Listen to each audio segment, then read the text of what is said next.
Welcome back to the Very Hard Challenge Lock making series. This part is part 4, and this part is dedicated to the core and the Bible. This part will be focused on all of the alterations previously discussed within part 2, the plan, and I will be walking through from chamber 1 through chamber 6 and doing each of these alterations or lack thereof, and walking through each of the steps. So of course we're going to be starting on chamber 1, and I haven't figured out if I want to do the alteration I mentioned here or not, but once we get to that step, I will check and see if I like it or not. I will also be walking through the process of removing this Bible cap here. I believe this is also called a slide. Luckily, I have spares of these, so if it gets damaged, I'm able to replace it, no problem. All right, and let's get to it. First things first, let's go ahead and put on some safety glasses and look at our plan. So for the core, we will be starting out the core. The first thing that we are seeing here is there's nothing within the core. There are technically two things that I want to do with the core for chamber 1. And the first thing is I want to drill this out slightly so that the key pin sits lower in the lock when the key is not in it. And the reason for that is, I kind of mentioned this before, when this is in here, it's nearly a zero lift. And the main reason that's a problem is when you're dealing with, say, like a key pin or a driver pin, for example, there's not really a lot for the interaction with the driver within the core, and it just makes it easier. Now, of course, that means that it's easier to overset that and cause problems. But most of the time, what I like to do is I like to give the chance to the picker to actually get some movement with that pin without just immediately setting a trap. I want it to be a fair chance to pick the lock and not be so cruel to the picker in that case. So first things first, we are going to drill this out. And the reason mainly that it's sitting up so high is if you look closely here, there is a ledge right here that pin sits on. And what we're wanting to do with the drill bit is drill past that ledge and allow that pin to drop down and rest on this ledge. Of course, that's going to happen very quickly with the drill bit. So we want to be very gentle and not drill all the way through. Otherwise, this pin's going to basically sit at the bottom, and that can cause problems in the operation of the lock because it'll act like a wall for the key. It doesn't keep that pin high enough for the key to get underneath it. And we don't want that, obviously. So we want the lock to be operational with the key very easily, but also not be a zero lift. So what I'm going to do is I'm going to set up for the drill, and the drill bit that I'm going to be using is a 3mm drill bit.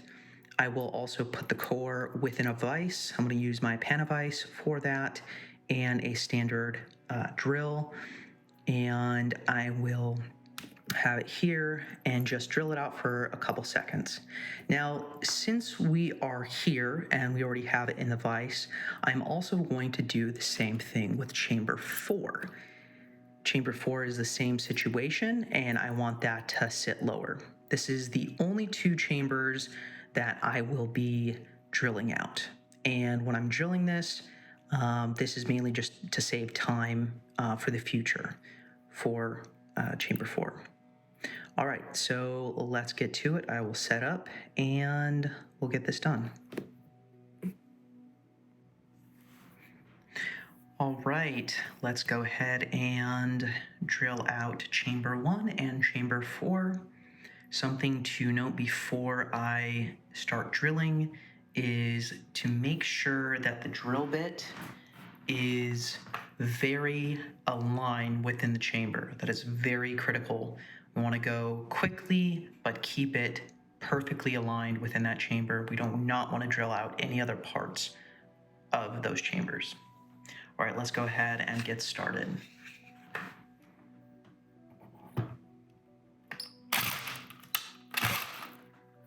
Okay, chamber 1 is done. Let's get this chamber 4 situated. And here we go. And we are done with drilling out those chambers.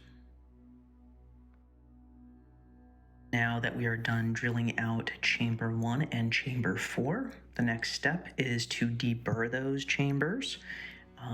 The drill bit will cause some burrs in there and we want to smooth that out. So what I use is a 3mm milling bit, so it cuts on the side, not on the end. And what we do is I'll stick that in there just like this and grab the end with a pair of pliers and just get some good grip on it. It doesn't have to have a lot of torque or anything like that. We just want to ride it back and forth just a little bit to smooth that chamber out. Sometimes I'll go around in a circle a few times, and I'll go ahead and do number 4 as well. Quite important to do this. We do not want those pins to get caught up on anything. All right, let's go ahead and set this alongside and we'll look in the chamber just a little bit. Now, as you can see, there's not any burrs or anything on the inside. Definitely pretty good. We can go ahead and put the key in a few times just in case. Kind of get any type of little burrs out of there if we can. Now let's go ahead and test these chambers. Drop that in. Oh man, that looks good. Look how low that sits. Very nice. This one drilled out just a little too much for my liking, but it still sits very nicely. As you can see, it's not super low that it's going to cause too much of a problem. This is part of the reason why in step 1, or I should say part 1, we made the nose of the key so low. This allows for the drilling out. As you can see, fits in perfectly and works perfectly fine, just like that. All right, so our next step is to go ahead and move on to the top section here. And I have decided that I want to drill the top of this chamber out just a little bit. That'll cause the top portion of the pin to trigger the trap much easier. So, of course, I don't want to be cruel by leaving that a zero lift, but at the same time, we still want to make it hard and keep it hard. So I'm going to go ahead and use a larger bit. I'm not sure exactly what size of bit this is, but it's large enough. Just needs to be bigger than the chamber, basically. And I will do this by hand. A lot of times, I mainly want to deburr it and just kind of cause a little bit of an angle to that. So it really doesn't take very much. Brass is so soft that you can do it by hand like this. Of course, we can touch this up later in the final touch-ups. We definitely don't have to be perfect right now. All right.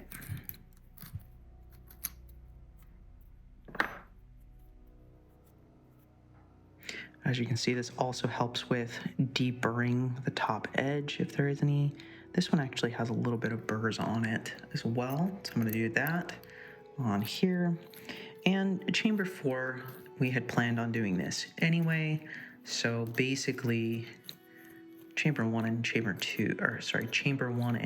4 will be done.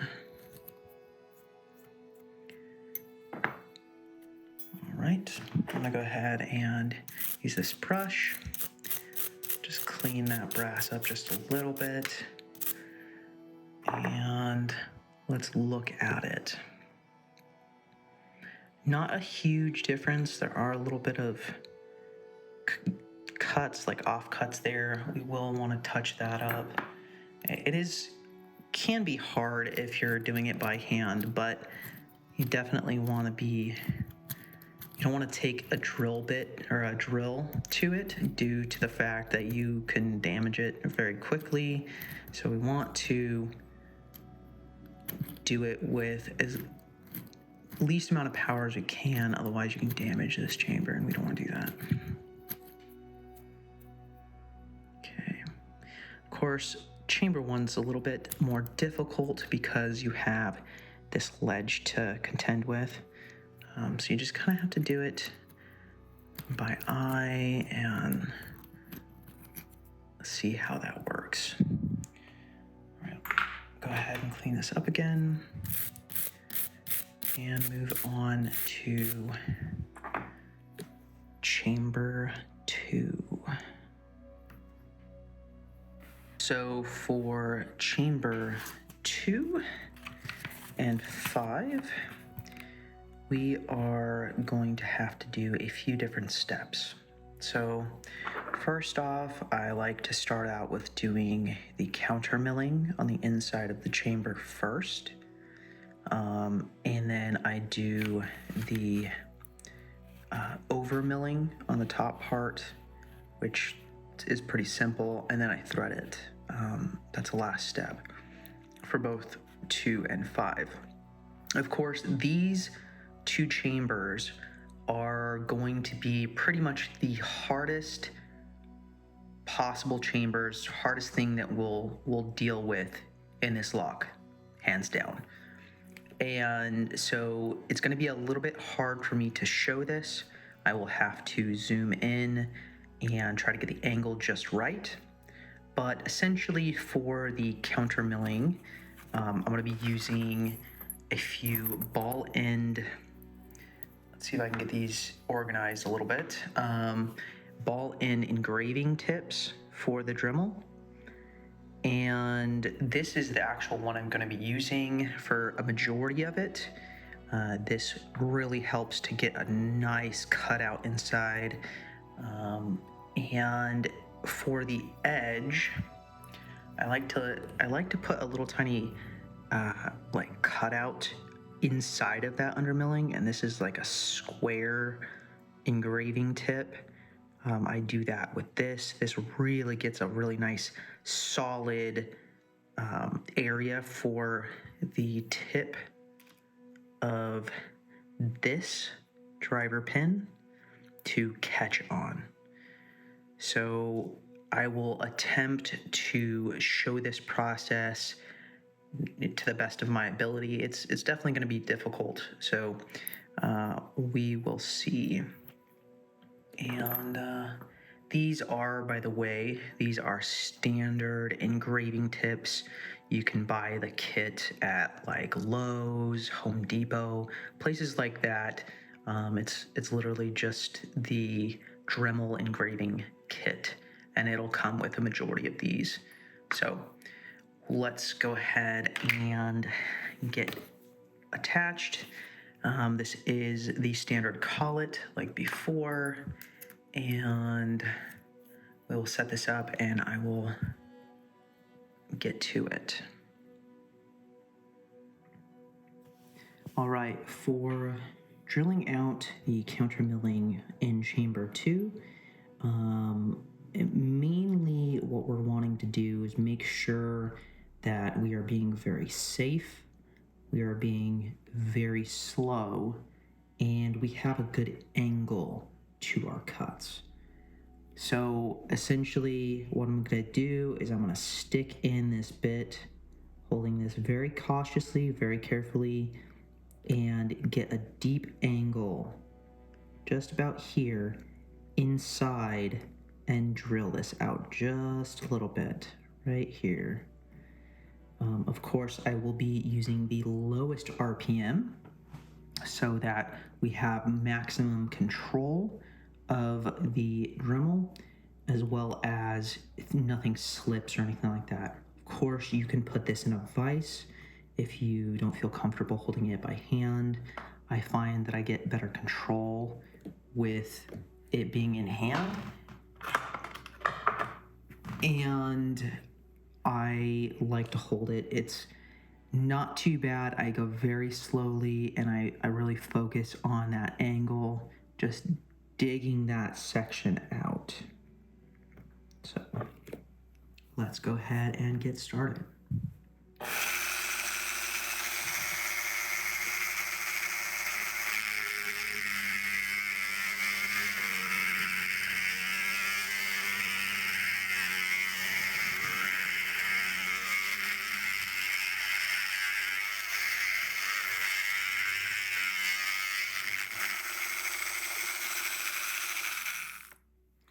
All right, let's go ahead and get a close-up of this.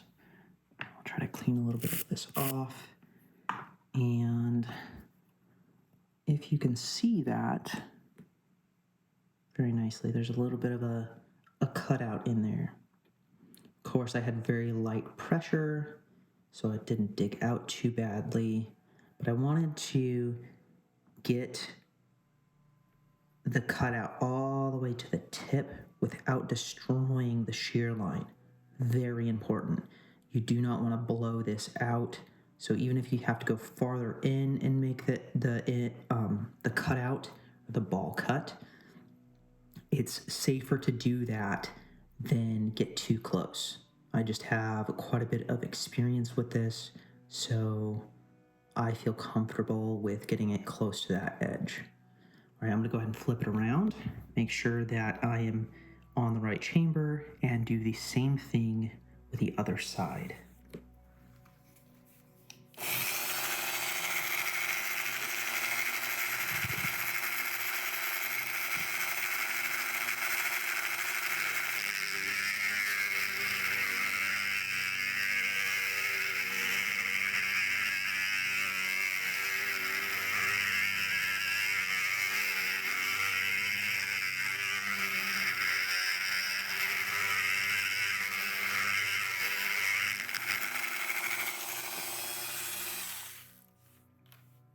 Okay, let's go ahead and clean this up and look at it.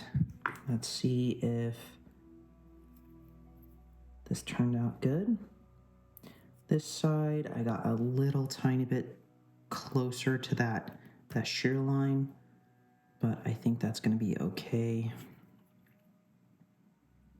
That is pretty good. And something to mention is we don't want to go too close to, let me try to get this focused here. We don't want to go too close to this side of the chamber because we don't want to blow this wall out or cause weakness to this wall. Very important. So ideally you want to focus on only the sides of the chamber in perpendicular to your axis of the key. That is ideal. So from here, what we're going to go ahead and do is I'm going to switch over to the square shaped tip. See if I can get a really nice focus for you. Square shaped, and I'm going to dig a cutout deep in here, square like this on both sides. Go ahead and switch out, and let's go ahead and get started.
let's go ahead and clean that up and look at it.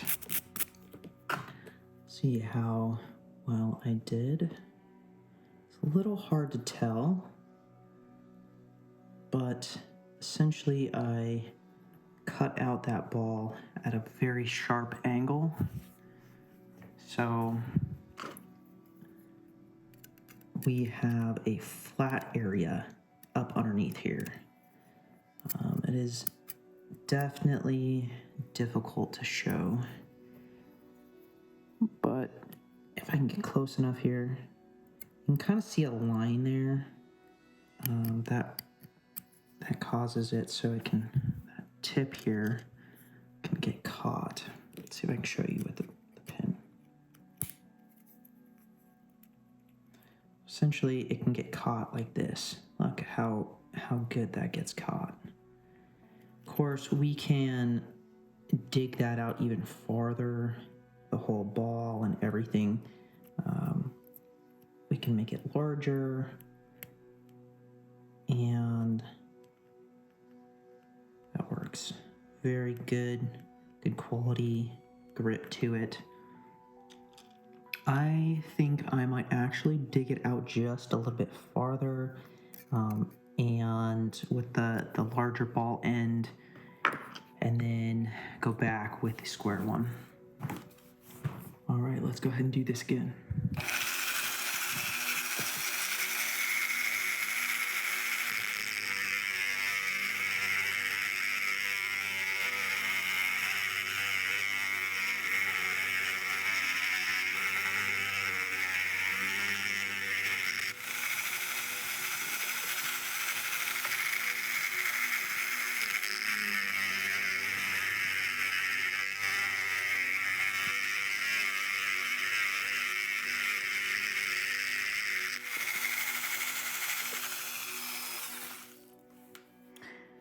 As you can see here, I got a little bit too close and that damaged this edge.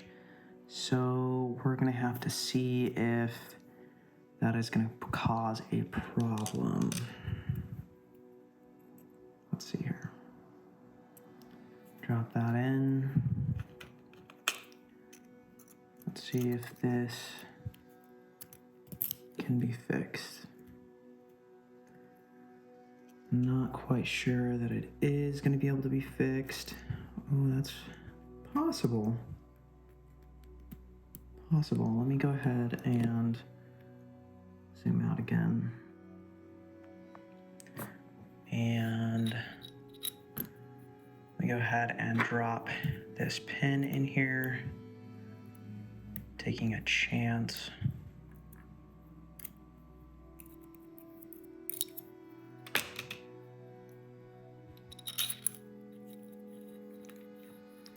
Working just fine. Wow, okay. Not too big of a deal. That works. All right. Of course, it's definitely, like I mentioned, the hardest thing to do for sure within this section. So you want to be very, very cautious not to have that happen, but we will be able to make it work regardless. If it didn't work, of course, we'd have to start over, but hey, that's part of the process. So next, what we're gonna do is we're going to take a triangular file and we are going to cut a groove perpendicular to the core in the center of chamber 2. This is definitely going to make it even harder to pick, and hopefully blowing this wall out is not going to cause a problem doing this. We'll check it. If it does, we'll go from there. We'll figure something out. So make sure this is aligned very nicely, perfectly halfway, and perpendicular to the core, and just kind of make some cuts.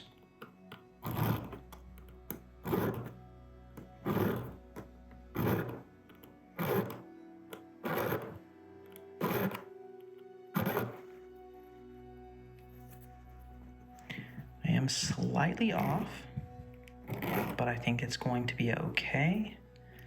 The next section of this should be able to fix that. So I'm going to be using this particular bit. It's like a diamond file style, very narrow. I'm going to be drilling this edge very, very cautiously, making sure that there's a nice angle to it on both sides. The file is basically just to get a little groove there so you don't like go off to one side. So let's go ahead and set the bit up. Went ahead and put this in the chuck. Let's go ahead and make sure it's nice and tight, and then I will go in here at about this angle to kind of drill that out, make it smoother and the like. Here we go.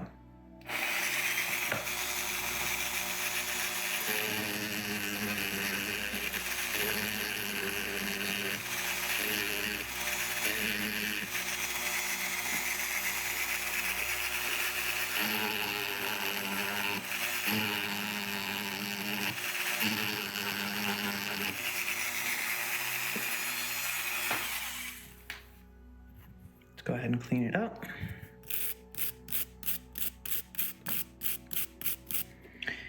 Here comes the moment of truth. We will go ahead and test this. It's not super clean. I might have to clean that up just a little bit. Let me go ahead and do that really quick.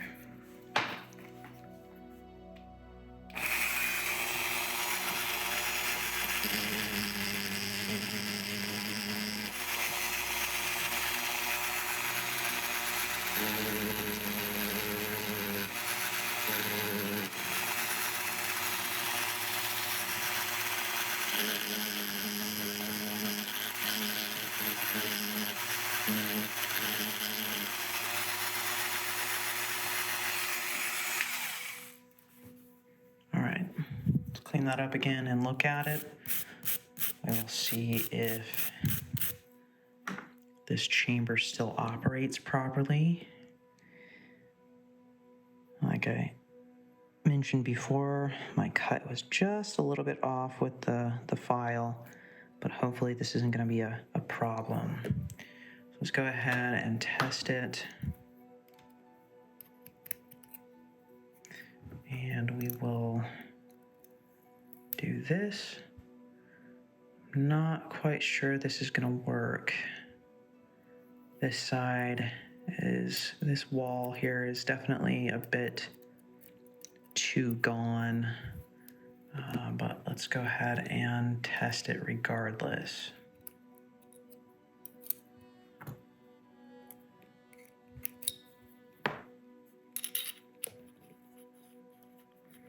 It still works. Very interesting. Let me go ahead and put a spring in number 2 and see if that affects things. Might have to grab a follower really quick. Let's go ahead and test out number 2.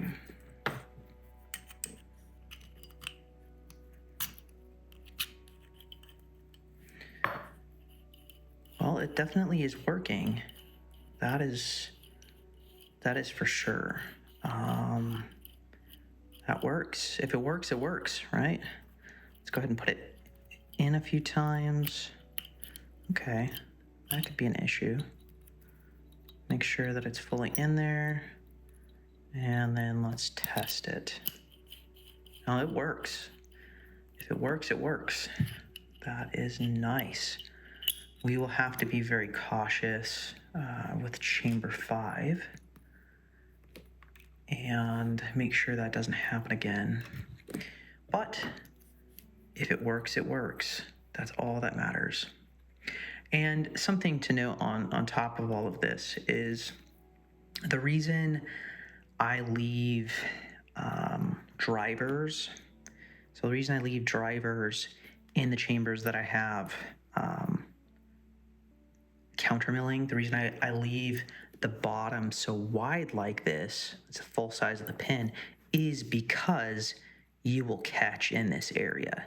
So this slides really nice over that and it's not going to cause problems. That's the whole reason. So you want to make sure that this cutout is not too wide, otherwise that's going to drop down and catch and cause problems.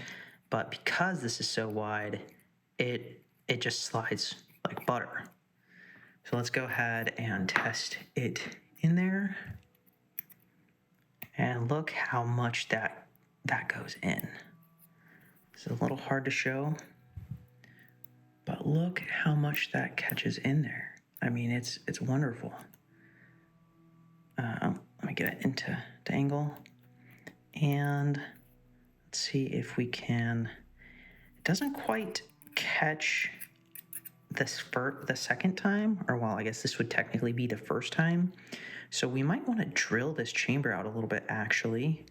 I'm gonna go ahead and do that. I want to drill this out. I want this to be lower so it catches within this area and causes even more problems. But that really, really catches on that countermilling. All right, let me go ahead and set up for drilling this out and do that. I might not actually show it just because I previously showed chamber 1 being drilled, so this will just be really fast, and it's a little bit of a pain to set up. All right, after a second of drilling, we're back, and let me go ahead and take this in here, clean this up just a little bit, and then we will test that out. Just clean the burrs up just a bit. All right, let's go ahead and drop number 2 in. Oh yeah, look how far that sits. That's beautiful. Almost all the way down to this ledge. And we will test this pin out. Okay. So as you can see, it sits much lower now and will actually activate this pin much earlier. So the picker has to manually counter rotate, lift up, and then it'll get caught again. So that is the reason why you do that, as well as the cutout. Very difficult.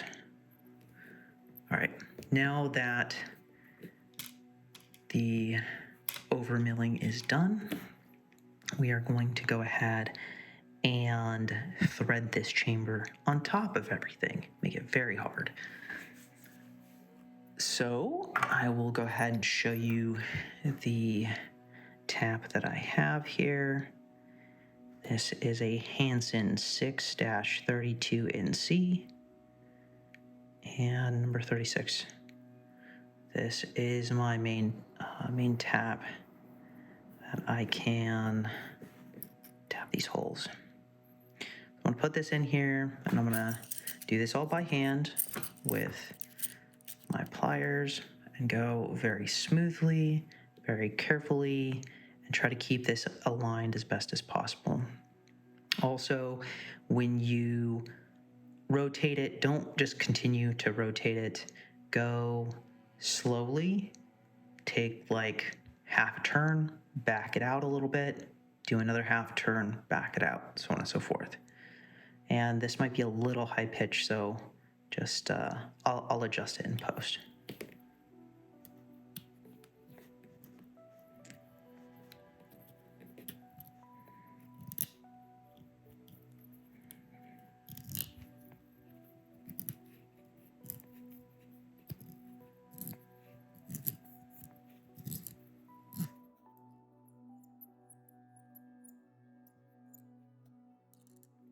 Something to mention, you definitely don't want to go too far it'll want to split this core, put pressure on it outwards, so don't go too far. You don't need too much threading in there, but we definitely want some threading.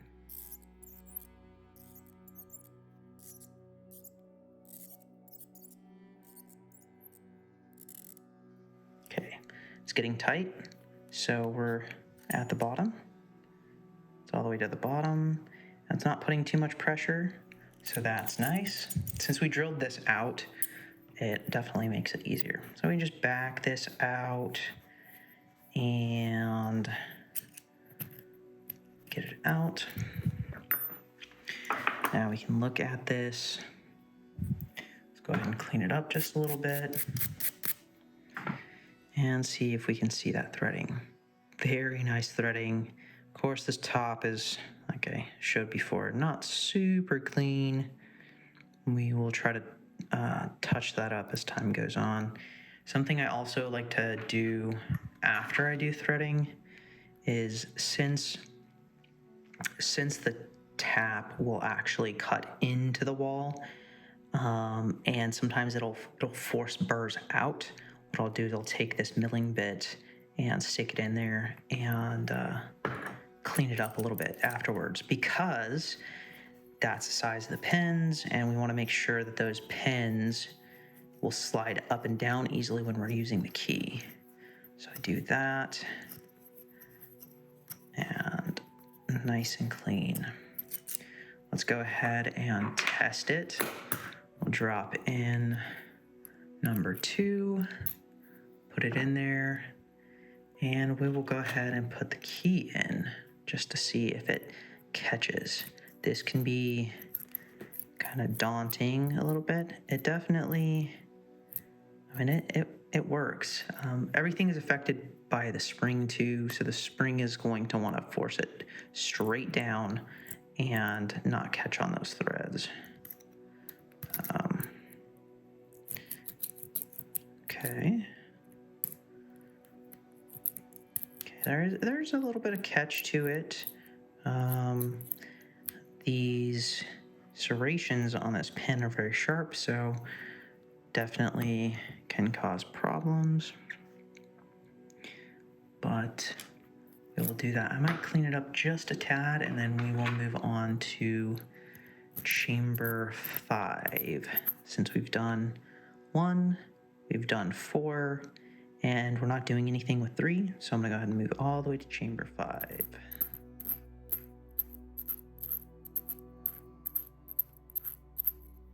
All right.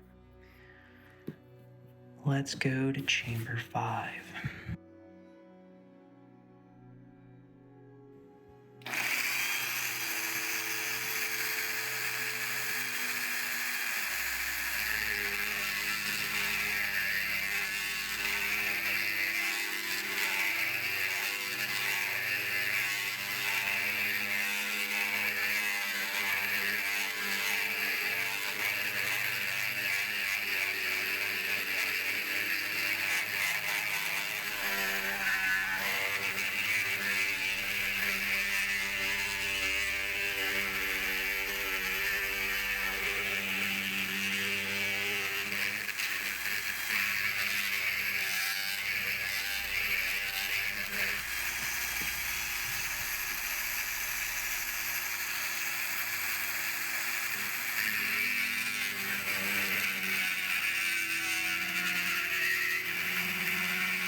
Let's go ahead and stop and check it.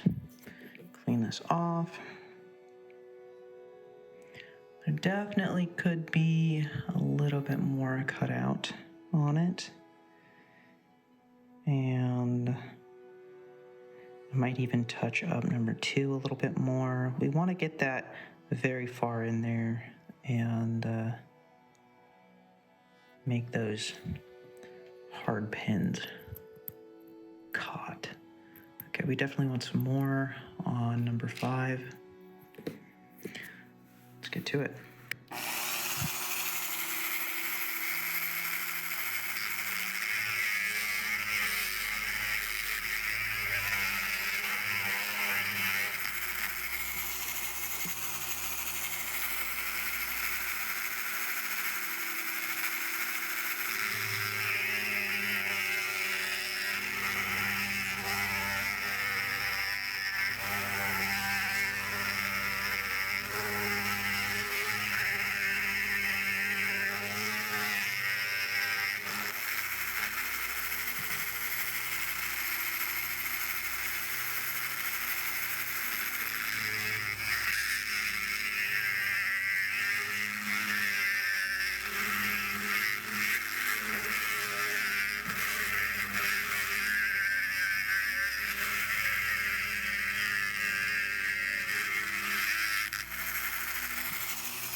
go ahead and switch over to the square bit.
All right, now that that is finished, let's go ahead and try to get a good look at this.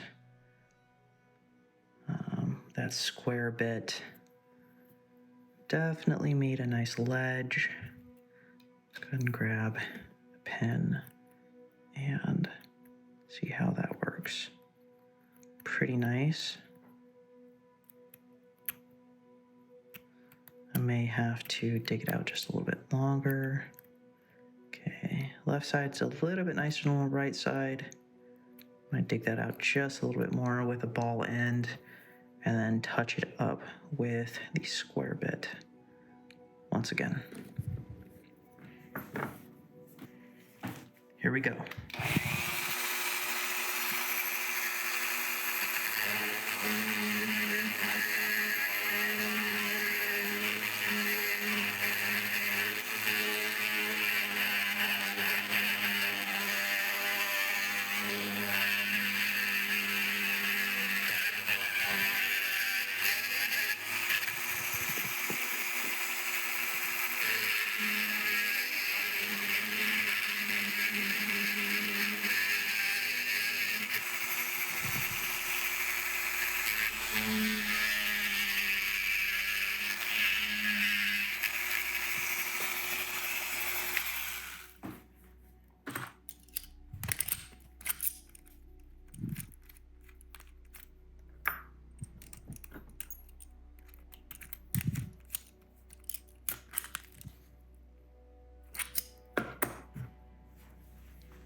All right, let's go ahead and look at that.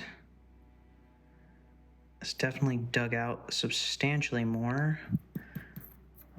Want to begin the next stage.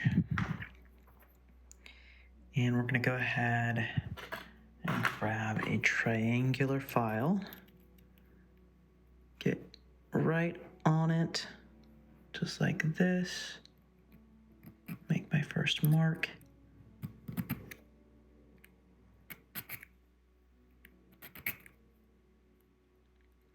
There we go. There's that mark. Dig out just a little bit more. This chamber is definitely going to turn out a little bit better than chamber 2. So I'm gonna go ahead and take this bit and we're gonna go ahead and do that. The overmilling.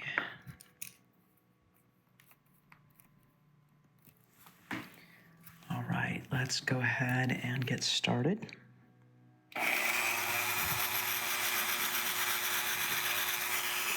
ahead and zoom in so you can see a little better.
All right, so this chamber has definitely turned out a lot better than chamber 2, but that is okay.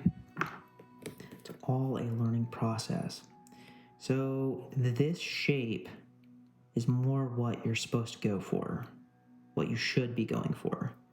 It's narrow enough so that, let's go ahead and show this. It's narrow enough so that that shaft will go in there, but not so wide that this is going to cause problems.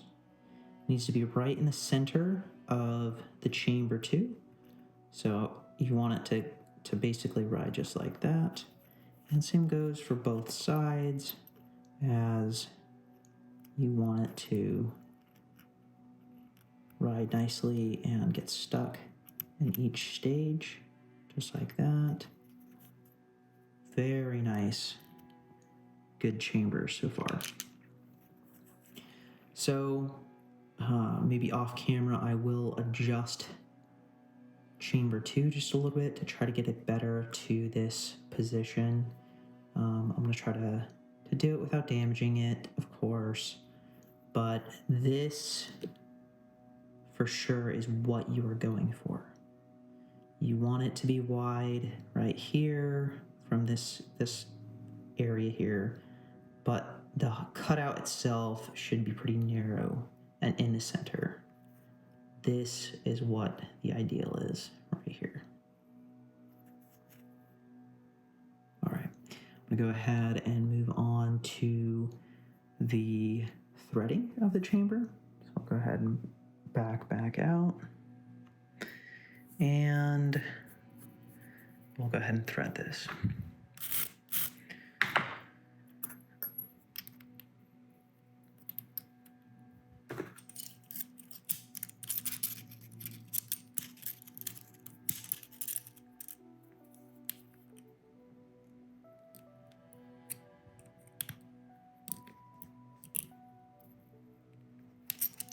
See if I can get in there just right. And here we go.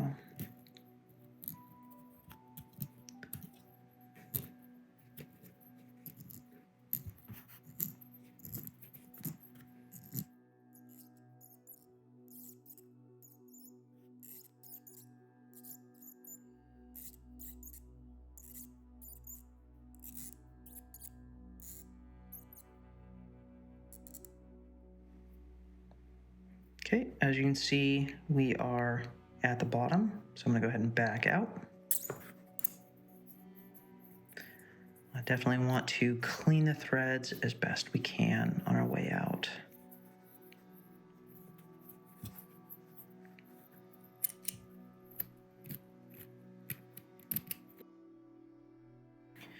All right, let's go ahead and clean this chamber up just a little bit.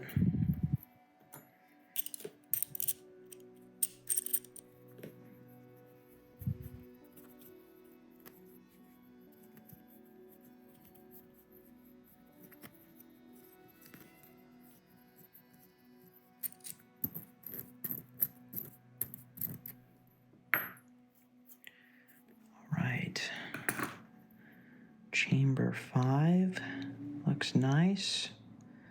Might actually take a little bit of sandpaper. Go ahead and do 600 grit and just touch up these edges on these cuts just a little bit.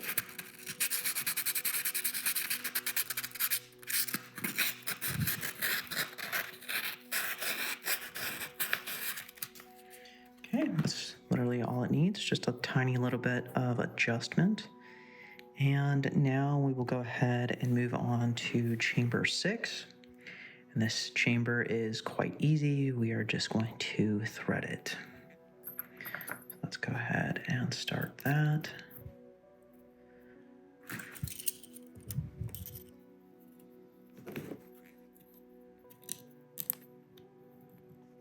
Make sure it's in there just right. There we go. It's off. Still off. It's a little bit hard to do through a viewfinder, but that's okay.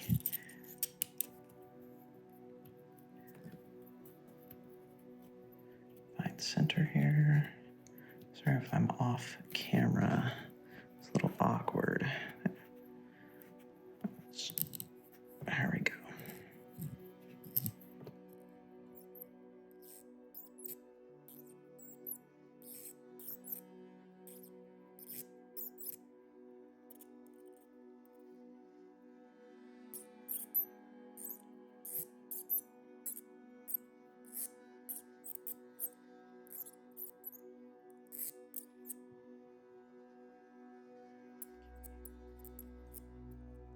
As you can see, we are at the bottom of the chamber. So we'll go ahead and slowly back this out and clean it up.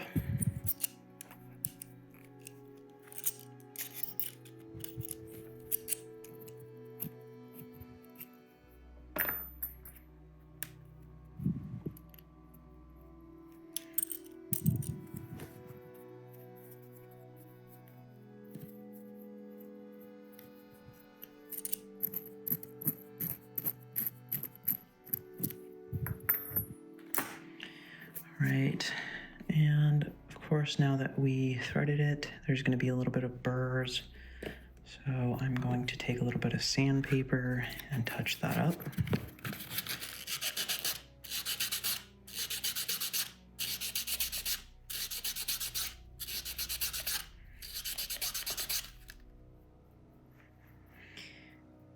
I'm also going to take the drill bit, the large one, and run it a couple times to deburr it.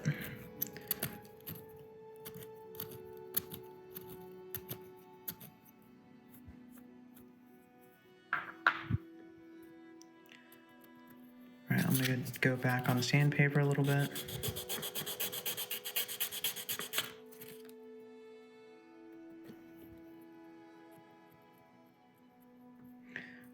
All right, should be pretty good. All right, now I'm going to move on. Before I begin on the Bible, I think I'm going to touch up chamber 2 just a little bit and try to get more the shape that I want. And we'll go from there.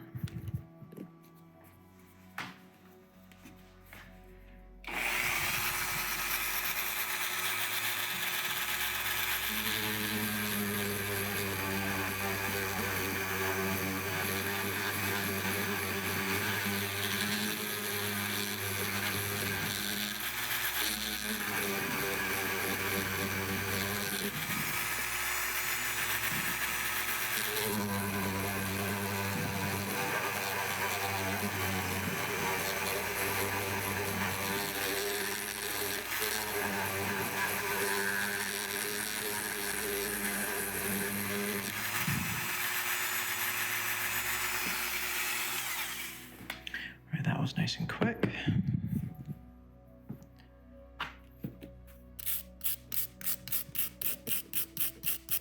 Let's look at that. Okay, chamber 2 definitely looks a lot better. Definitely a lot better. Let's go ahead and throw a pin in there and check it.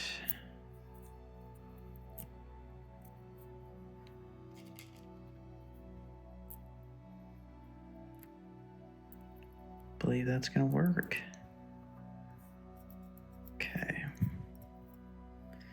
Also going to touch it up with some sandpaper really quick. 600 grit, like all the other chambers.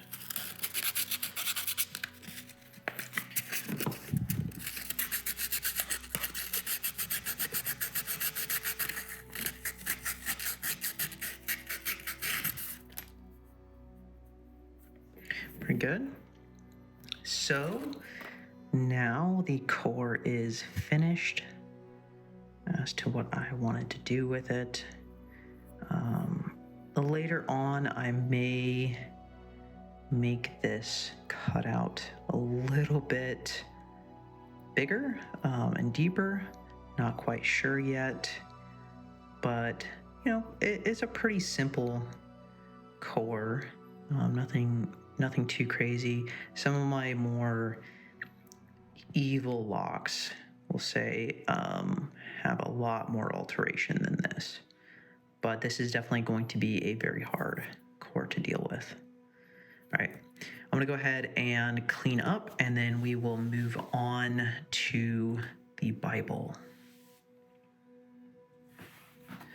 All right, now that we are done with the core, as you can see, we are done with the core.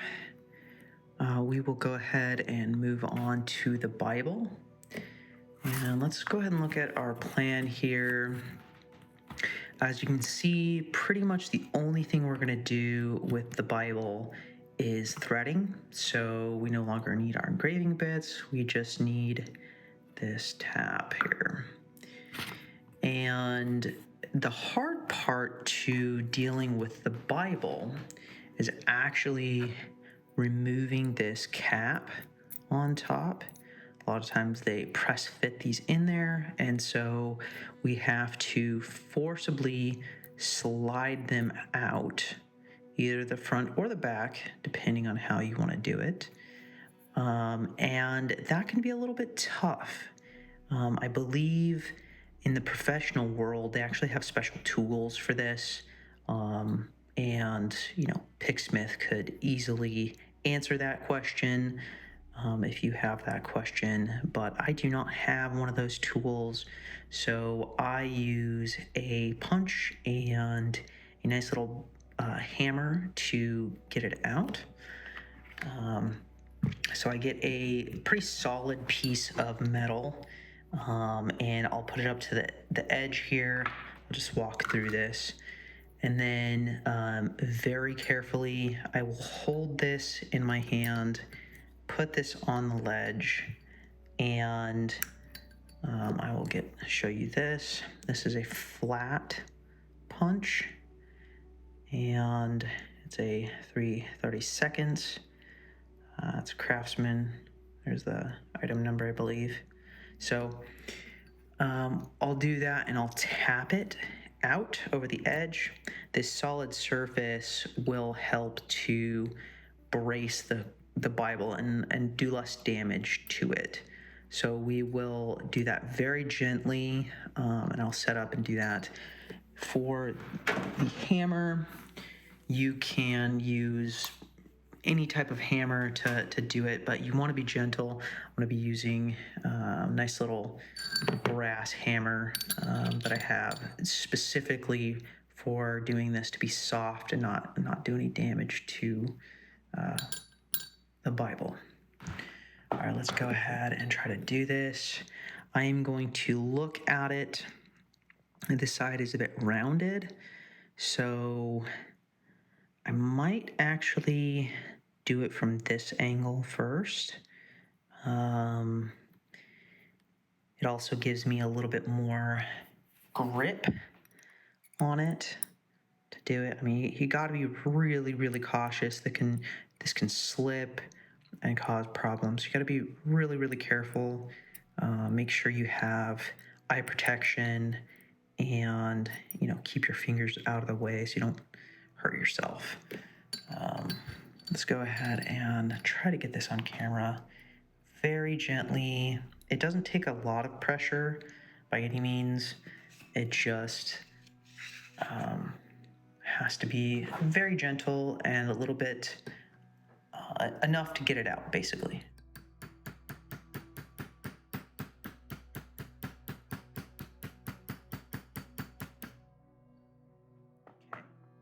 That went very smoothly. As you can see, that came out. And what we can also do is try to get it out just a little bit farther. Get my angle here, put that right there, and tap it some more.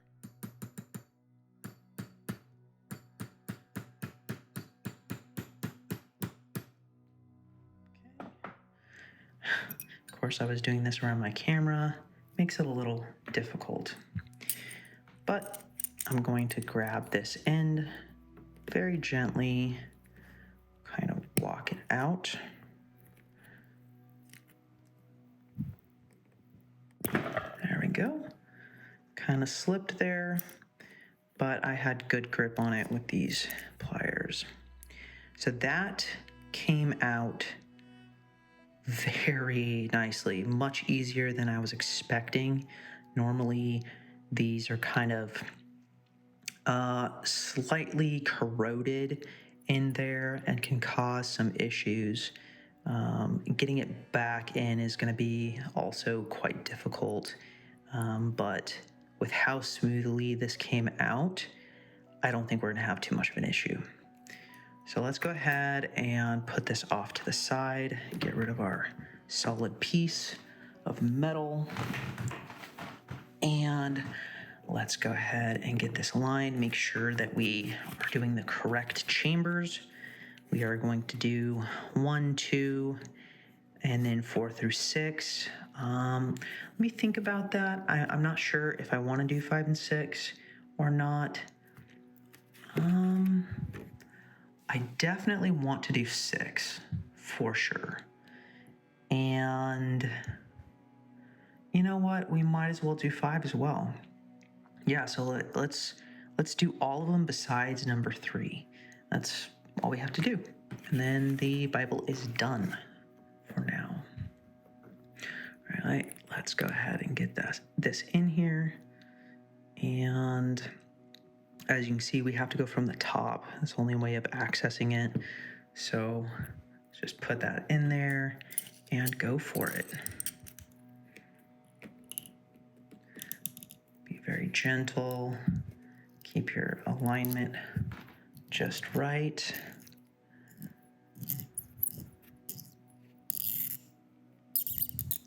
You definitely want to be careful on the front and back. As you can see, it is cutting into this front just a little bit, so we might want to be cautious with it. That is kind of the importance of making sure your alignment is just right.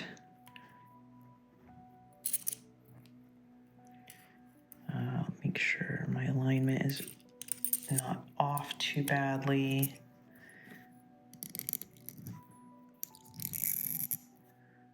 We will go gently here. The chamber is definitely going to want to guide the tap, and so you're not doing too much damage. Just be gentle.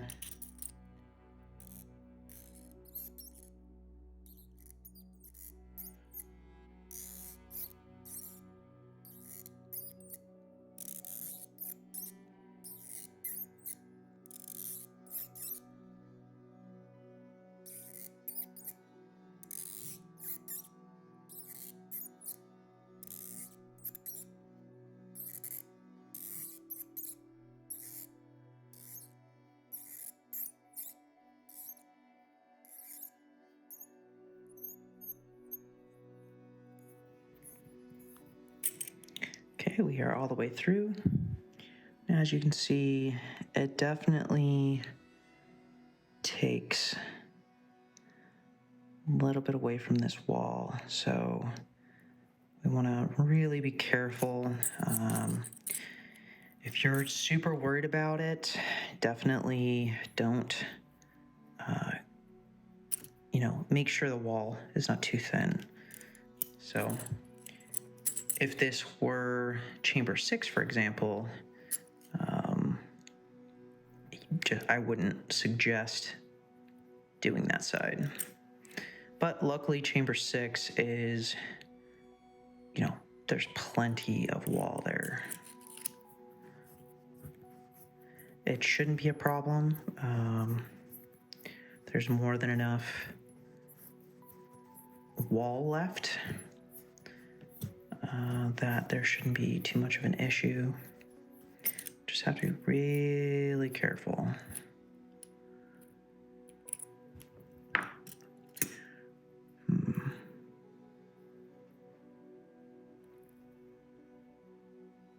That is quite thin. Not quite sure here. We'll go ahead and continue with it. Since there is so much brass elsewhere, it should hold it together still nicely. We just won't be able to do one step that I normally do. I normally mark and engrave an F on the front. I'm not going to do that this time because I don't want to take any more away from this. I'm going to go ahead and touch that up just a little bit with sandpaper. This is 600 grit.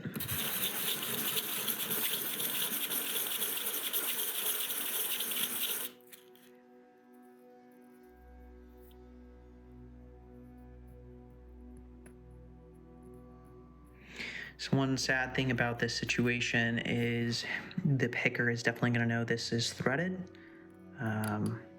But, that's part of it, when you have a thin wall. Normally locks don't have this thin of a wall, so I'm kind of shocked by that, but I think it'll be okay. All right, number 2, we do the same thing. Let's go ahead and get that started.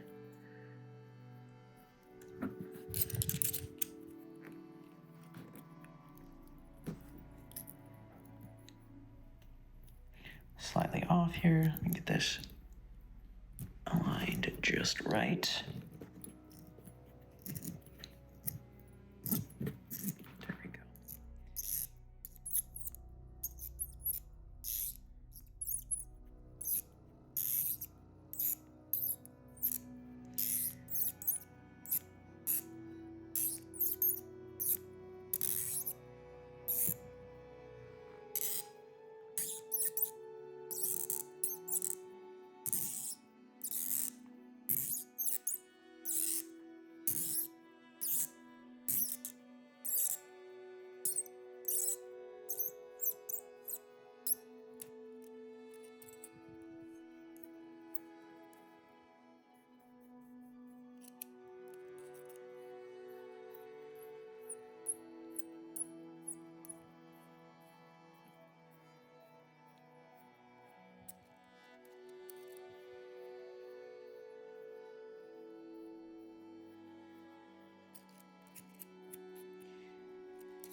Since I am a little bit worried about this wall, not like super worried, but instead of having a F here, I will put a B for back on this one, just so the picker knows when they're putting it back together what the back needs to be.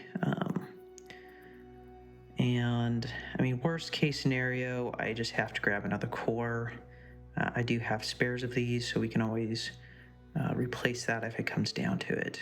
It's not that hard to replace the Bible, All right, so number 3, we don't have anything. We're gonna go ahead and move on to number 4 and continue.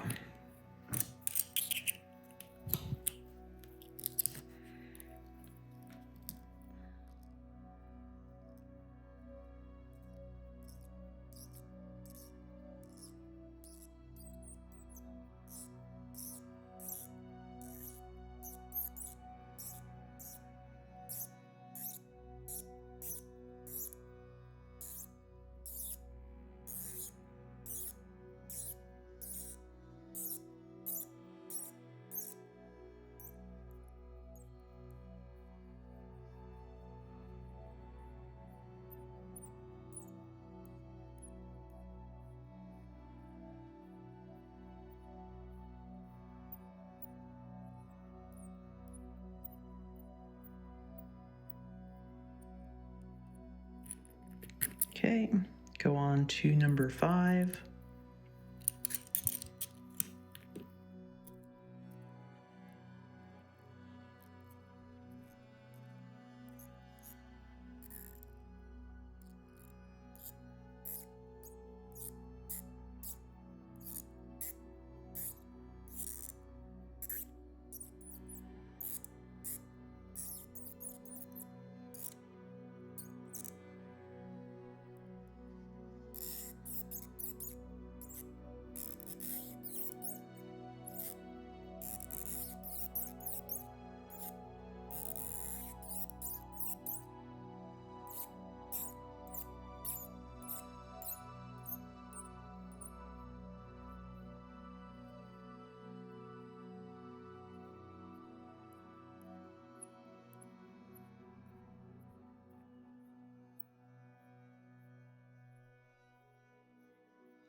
All right, and now let's go ahead and move on to number 6.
Now that we have those threaded, let's go ahead and take this end mill bit and we will put that in there and work it around just to get those burrs off. We definitely don't want it to be too sharp, otherwise our drivers will not go up and down very easily.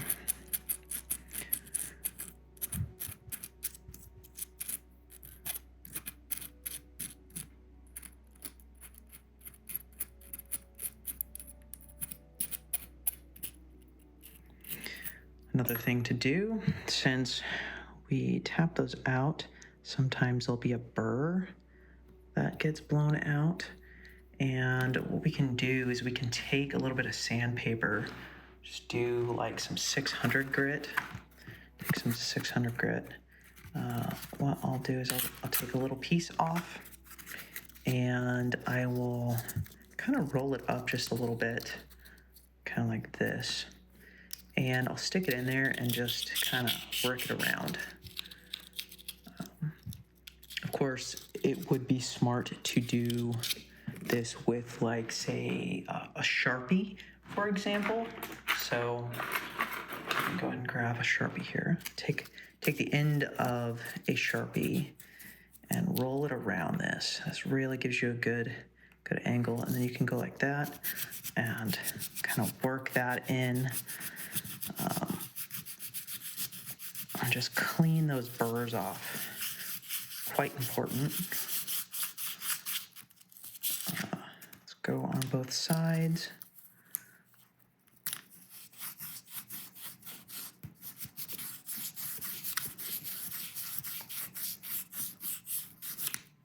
Okay, those are nice and clean. Let's go ahead and test the core inside. Works nice and smooth. Put a key in there. Get that inside there if I can.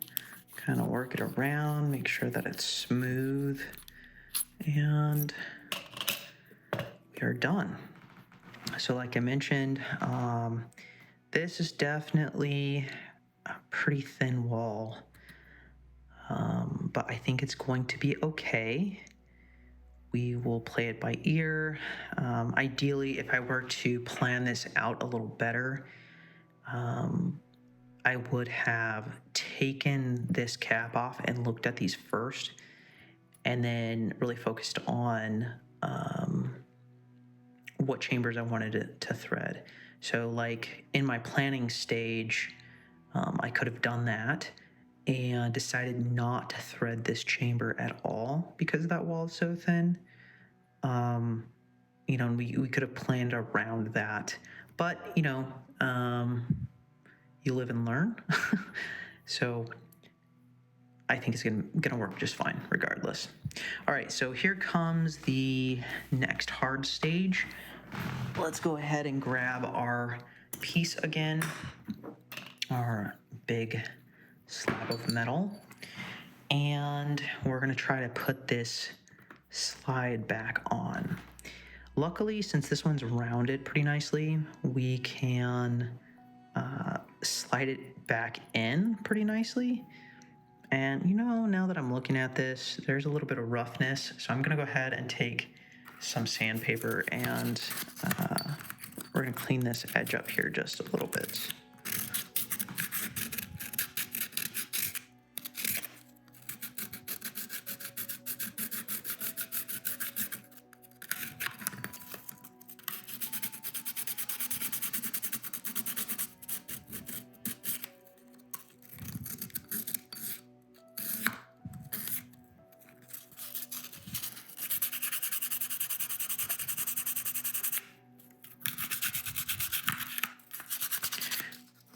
Ideally, when you alter the Bible, something I wanted to note is you kind of don't want the picker to know that it's altered. So that's why this can be an issue, because they know that this is an altered chamber, so there's a good chance the rest are altered. So it's kind of like you want this to be untouched looking if you can.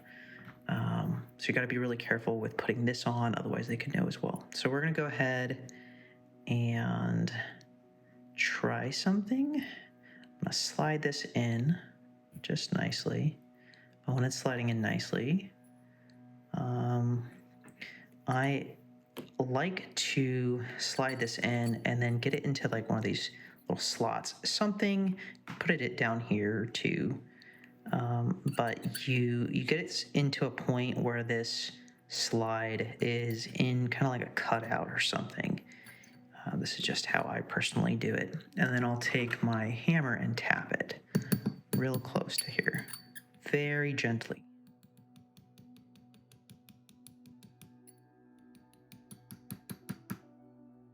I'll do it this way so you can see.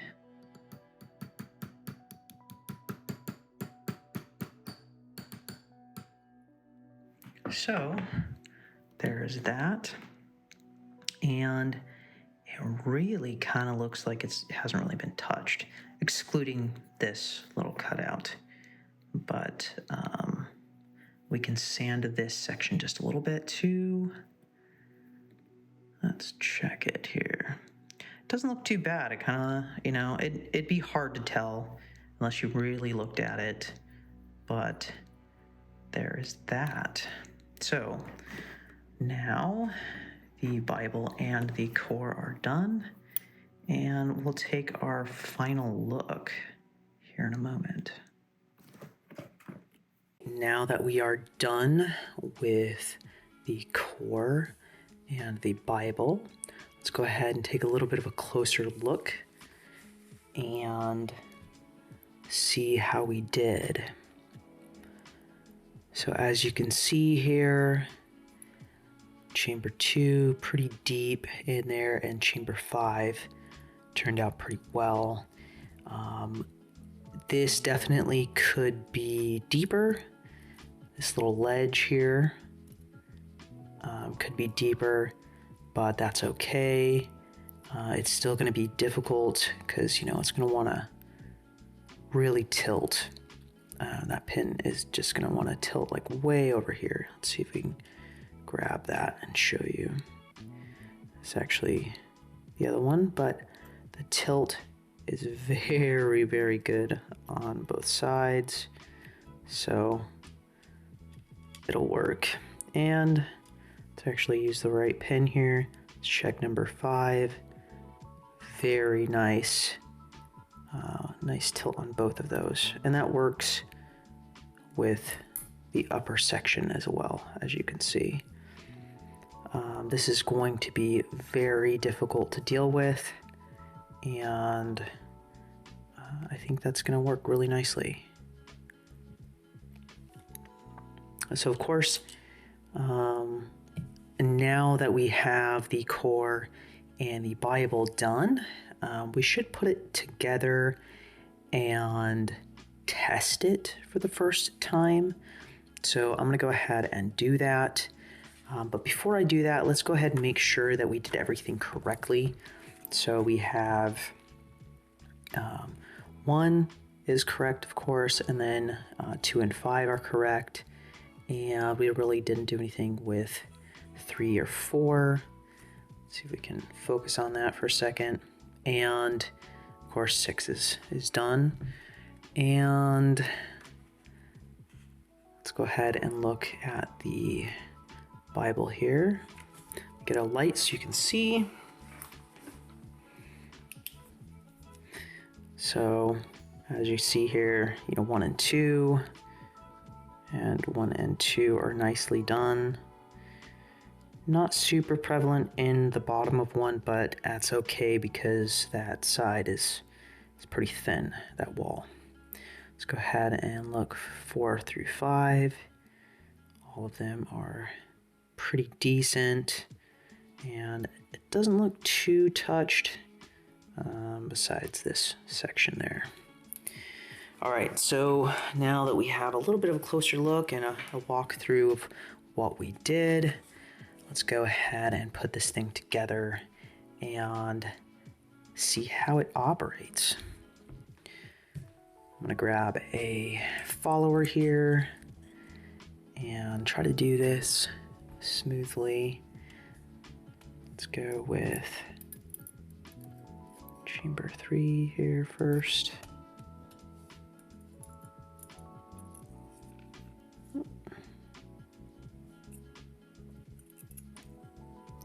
Of course, we keep dropping our springs.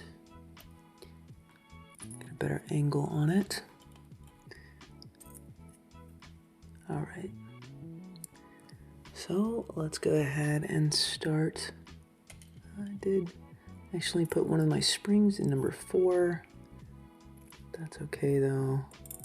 We'll use number 4. There we go. Let's go ahead and drop number 3 in.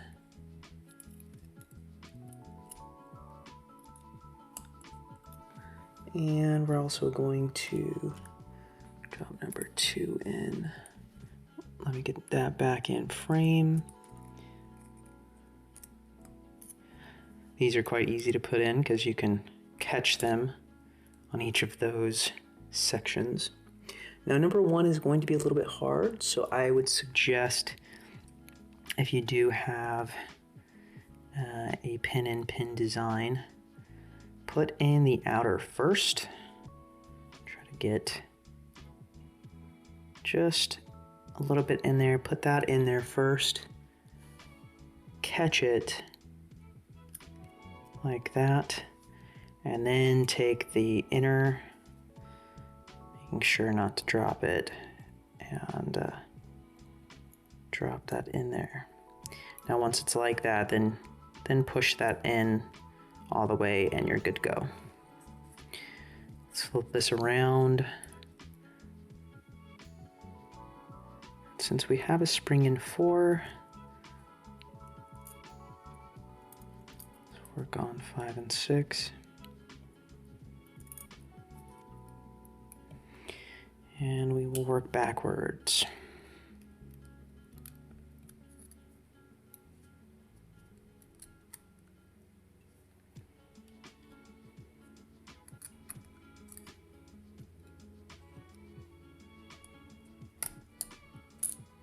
Oops.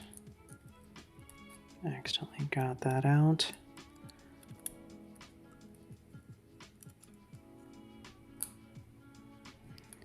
we're having an issue here.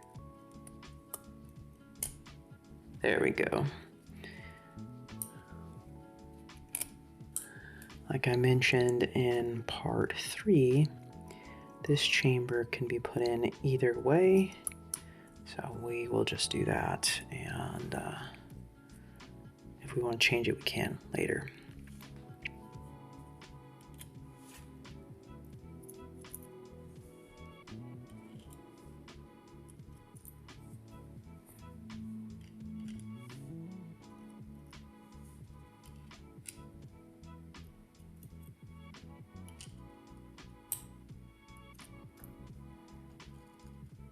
Same goes with number 6 here. Let's put in the outer and then drop in the inner.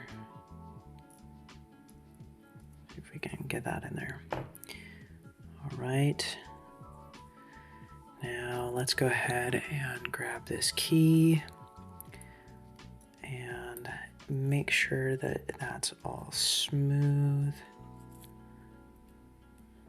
Okay, we do have, I think number 5 is getting caught on some of the threading. There we go. There we go. Looks pretty good. Now, when you're dealing with pieces like this, normally you're going to want to use shims when you do this process. But since we have no T-pins in it, it's not really something you have to worry about too much. I do it at 90 degrees anyways. So like say the Bible is that way, I put it in this way. So it should be okay. Something that I don't really like putting in my hard locks, I'm going backwards here, is I don't really like using T-pins because they can just cause so many issues.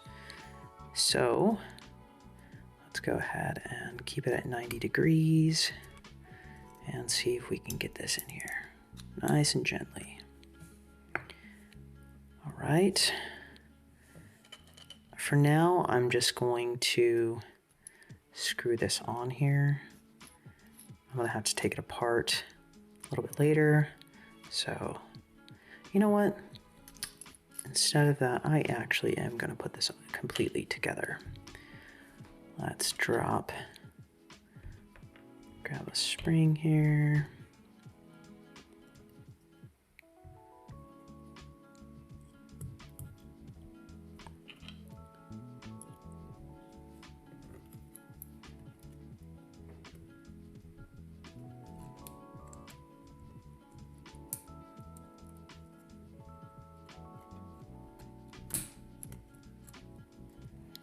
Okay, I want to make sure threading is on correctly, so I would suggest going backwards. There we go. It's an old machinist trick. Just go backward until your threads set themselves. So now that it's all the way tight on there, I back it off just a little bit, and go into the little slot that's like one back from the tightest position, so it has really nice smooth operation. Okay, so now that we have that there, let's go ahead and test it. Ooh, that is smooth. This actually works really, really nicely. There's a tiny, tiny little catch like right there, but not too bad. Let's go ahead and check that the key comes out and goes in. That's super important. So let's see here. Okay, it comes out. Make sure that it goes in. Okay, there's a little bit of crunchiness. It's because of the threading most likely. But the depth of the pins still works. Comes in and out. With a little bit of time and movement and picking, this will get more smooth as time goes on. Very smooth. Well, that is the final test, and we officially have the lock altered to be hard. At this point in time, our next steps are to name it and do engraving on the lock to do the finishing touches. After that point in time, we will want to go ahead and try to pick it, as well as do the final touches of packaging and the like. So I'm not quite sure if how that's going to go, that specific topic. I will try to show how I do it. It'll be a little bit different format. I'll have to, screen record and things like that. So we will see how that goes. I definitely will try to show how I do the process of making the box for it and all of that. But for now, what we're going to focus on is I would like to have everybody that watches this video put a comment below this video for the name of the lock. And within a week's time, what I'll do is I will do a drawing for the name of the lock.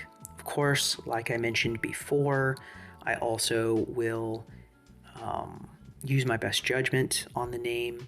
So we're basically just kind of getting some choices for it, and in a week's time I will run a little drawing for it, I guess, and then whoever is picked, I will go ahead and mark this up and make a video on how I engrave it. So I definitely would like these names to have some form of meaning to them. All of my locks have some form of meaning. And, like a good example of that is my lock that required 2 keys, one from the front, one from the back. I called Double Dip. That was sent to the UK, and that was kind of the whole theme of it was, double dipping and chips and salsa kind of thing. But give it some type of name, not something too long, preferably. It needs to sit within this area here, and it'll be on both sides. It can be 2, so like one name could be on here and the other could be on the other side, but I also will try to engrave it, and I'll engrave, special designs on the bottom to go with the lock, all of that thing, and I'll walk through the steps of how I do that, the whole process, when that video is filmed. So to wrap up, make sure you, of course, make a comment below and try to give a name, and I will go through them in a week from the posting of this video and choose one through a drawing. All right. Thank you so much for picking with me today, and thank you for watching. I really appreciate it, and I appreciate the whole, series, watching it. I know this has been a long one coming, but I think it's a good one, and I like the involvement with everybody. So anyhow, thank you again for picking with me, and thanks for watching. I hope you all have a wonderful day.